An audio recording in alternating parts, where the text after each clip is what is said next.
What does church on the move look like in rural settings, given the increase urban churches are experiencing, as you mentioned?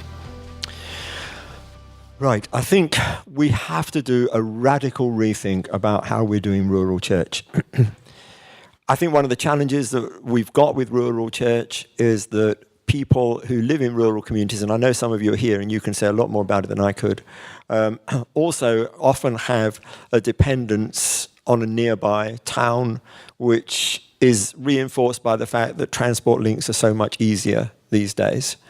And we've had to get used to the fact that most rural communities don't have a post office. We may have to get used to the fact that most rural communities don't have a church. But I don't want to go that far. What I would like to see is a commitment from some of the more vibrant churches in nearby towns to start thinking seriously about the outlying communities.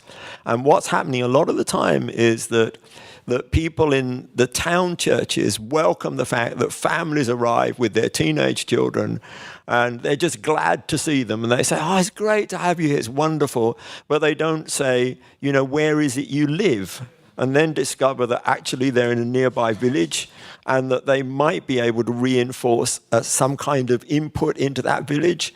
It may be that some of our rural churches, again, have to think more about how they're going to be community centres and how those are run. Some rural churches have had to think about actually being the village post office when there isn't a village post office.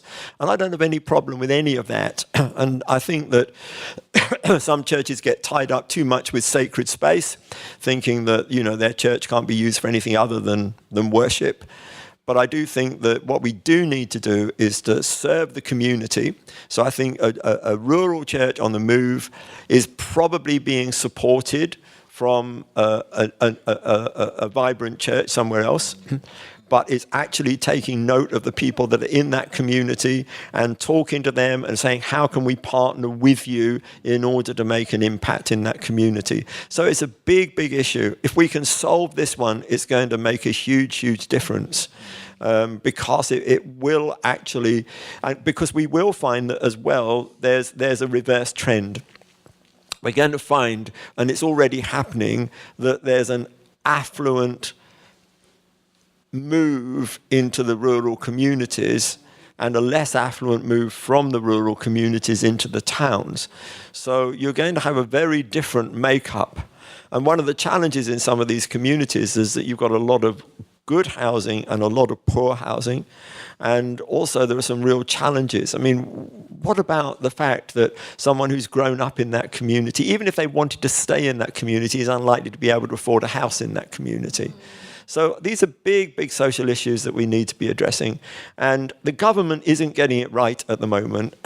They don't know what to do with rural communities. I'm sorry to say this, but they just don't know which department to put it under.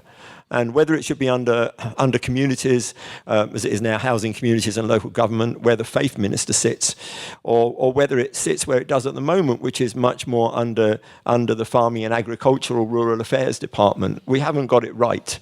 And so I think there's a whole sociological need to address this.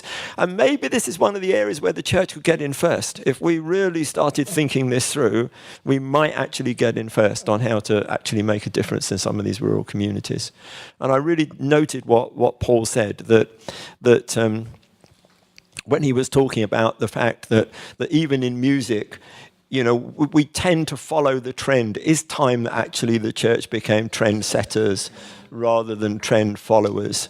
I think most of the time we've been 10 years behind the curve, We went from hippie church 10 years after the world had done it, and then we went to yuppie church about 10 years after the world had done yuppie. I don't know where we're at the moment. We're probably still 10 years behind, but it's about time we caught up and overtook, really.